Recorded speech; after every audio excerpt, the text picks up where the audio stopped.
আগামীকাল বিকেলে নবান্ন থেকে আমি এবং সংশ্লিষ্ট দপ্তরের মাননীয় মন্ত্রী সিএস এফএস এবং অন্য আধিকারিকদের উপস্থিতিতে অগ্নিমিত্রা পাল এবং আমি একটি ফর্ম পাবলিশ করব, যেই ফর্ম অন্নপূর্ণা যোজনায় ফিল আপ করতে হবে এবং আমরা কালকেই বিস্তারিত বলবো। কারণ এনরোলমেন্ট যখন যত তাড়াতাড়ি করবেন তত বেনিফিট আমরা দিতে পারবো। আমাদের অন্নপূর্ণা যোজনার প্রক্রিয়াটা শুরু হয়ে যাবে কাল থেকে।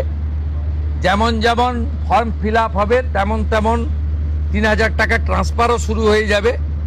আর যতক্ষণ না ৩,০০০ টাকা ট্রান্সফার হচ্ছে, স্বাস্থ্যসাথী যেমন কন্টিনিউ রাখা হয়েছে আয়ুষ্মান ভারত কনভার্ট না হওয়া পর্যন্ত, এখানে আপনার লক্ষ্মী ভাণ্ডারকেও কন্টিনিউ করা হবে। বিস্তারিত কালকে আপনারা জানতে পারবেন, ফর্মের কপিও আপনারা কালকে পাবেন। অফলাইন অনলাইন অবশ্যই থাকবে, শুধু পাবলিকের উপরে ছেড়ে দেওয়া হবে না। বিধায়করা নিজ উদ্যোগে ফর্ম ফিল আপ করাবেন এবং সরকারও বিডিওদের নেতৃত্বে প্রত্যেক বাড়িতে বাড়িতে ফর্ম ফিল আপের জন্য সহযোগিতা করার জন্য লোক পাবেন। এবং মাথায় রাখতে হবে, ভারতীয়রাই কেবলমাত্র এই সুযোগ পাবেন, অভারতীয়রাই সুযোগ পাবেন না। ভারতবর্ষের সরকারের টাকা বাংলাদেশ থেকে আসা অবৈধ অনুপ্রবেশকারীদের দেওয়ার জন্য নয়, এটা খুব ক্রিস্টাল ক্লিয়ার।